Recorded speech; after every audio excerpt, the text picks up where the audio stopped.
हेल्स प्रमेय।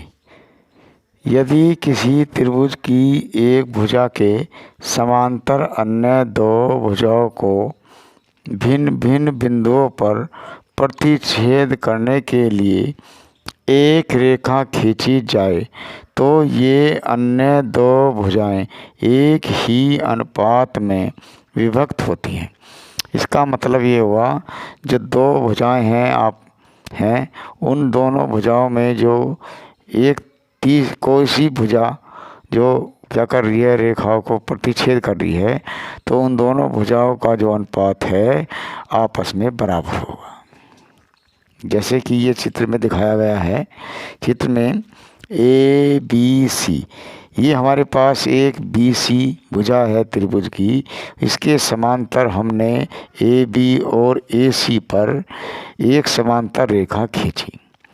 तो अब ए डी अनुपात बी डी, ए ई अनुपात ई सी, ये हमें बराबर सिद्ध करना है।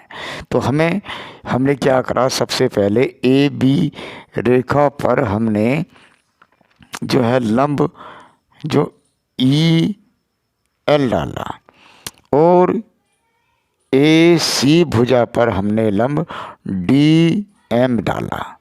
अब हम चलेंगे त्रिभुज, जो हमें त्रिभुज लेना है, पहले ये वाला त्रिभुज लेंगे ए डी भुजा के लिए।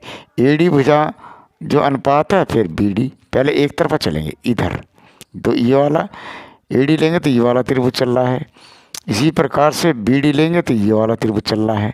तो हमने ए डी ये लिया, ए डी ई त्रिभुज। अब इसमें लंब जो है ये हो गया, यहाँ से यहाँ तक हो गया, और त्रिभुज ये हो गया।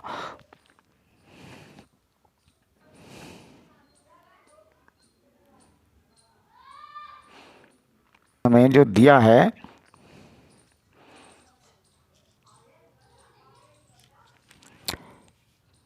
त्रिभुज ए बी सी में डी ई जो समांतर है बी सी तथा डी ई भुजा, डी ई भुजाओं जो है ए बी और ए सी को क्रम से डी और ई बिंदुओं पर काटती है या अब रचना जो हमने करी है, रचना हमने बी ई को मिलाया और डी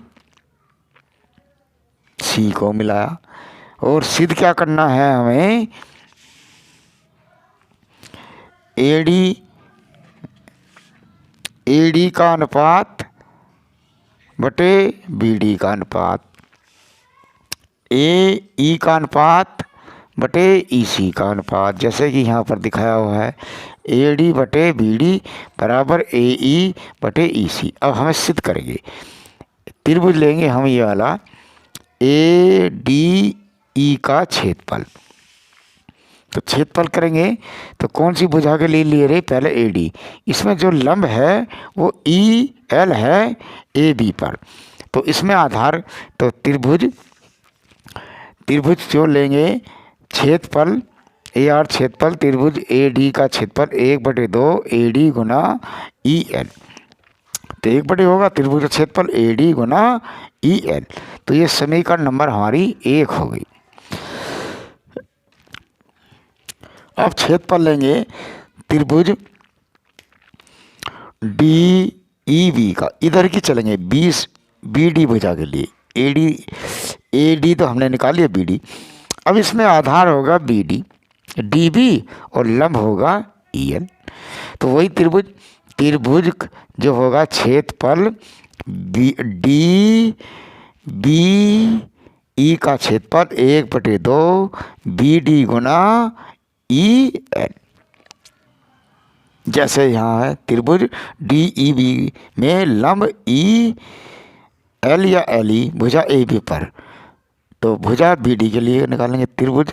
जब त्रिभुज छेदफल है ए आर एरिया, त्रिभुज डी बी ई बराबर 1/2, तो डी बी का गुना ई एल, समीकरण नंबर 2 हो जाएगी।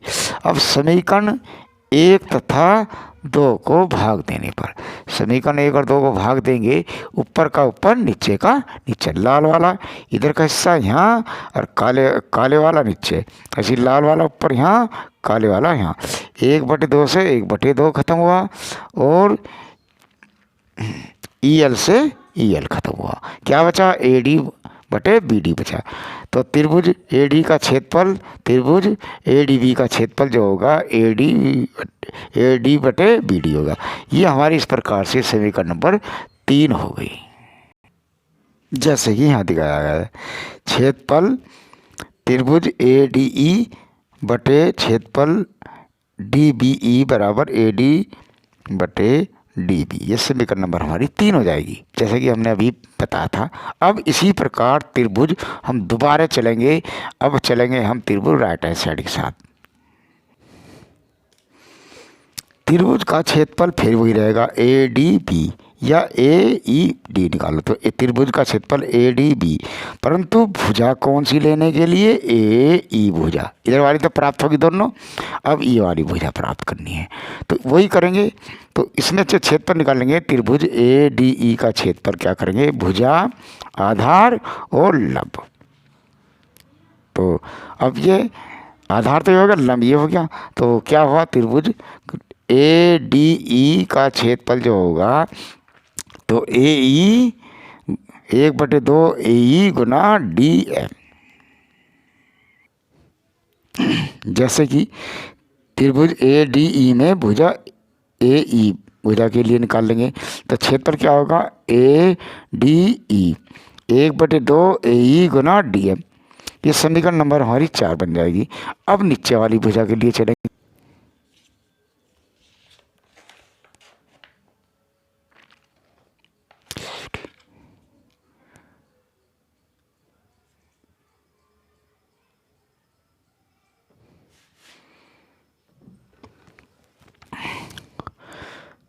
देखो, अब ये वाली भुजा तो हमने निकाल ली, अब नीचे वाली EC भुजा निकालनी है। तो अब इसमें क्या करेंगे? त्रिभुज का क्षेत्रफल ECD, तो ये आधार हो जाएगा और लंब ये वाला होगा, तो त्रिभुज ECD का क्षेत्रफल होगा बराबर 1/2 EC गुना DM, जैसा यहाँ पे दिखाया हुआ है।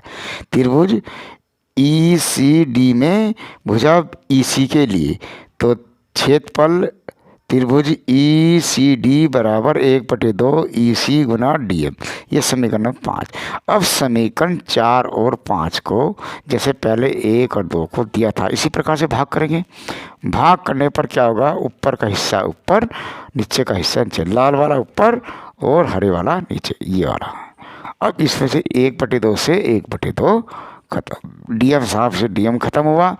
अब हमारे पास त्रिभुज का क्षेत्रफल बचा ADE, क्षेत्रफल त्रिभुज ECD और AE/EC, अनुपात तो हमारा बराबर आ रहा है, परंतु जो ये नीचे वाला सिस्टम है वो दोनों में त्रिभुजों में अलग अलग है। समीकरण 3 में देख सकते हैं, यहाँ पर ये वाला है, परंतु दोनों त्रिभुज के जो क्षेत्रफल हैं ये बराबर। यहाँ पर ये वाला जो त्रिभुज बना हुआ है यहाँ पर, इसका क्षेत्रफल और इस वाले त्रिभुज का क्षेत्रफल दोनों का बराबर होगा। तो DBE का क्षेत्रफल ECB का क्षेत्रफल, दोनों का क्षेत्रफल बराबर, तो दोनों का क्षेत्रफल है तो दो, इसका मान यहाँ रख देंगे जब दिखाया गया है यहाँ पर।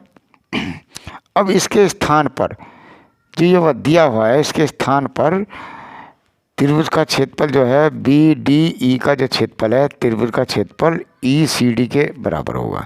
अब इसके स्थान पर ठाकई वाला रख दिया, हमने यहाँ पर ये वाला मान रख दिया। अब ये देखो, अब जो हमारी समीकरण नंबर 3 है वो इस 7 के बराबर होगी। इधर देखो, ये जो हमारी समीकरण नंबर 3 में है, क्षेत्रफल ADE, क्षेत्रफल त्रिभुज DBE, ये दोनों में बराबर हो गया। यहाँ पर देखो बराबर है।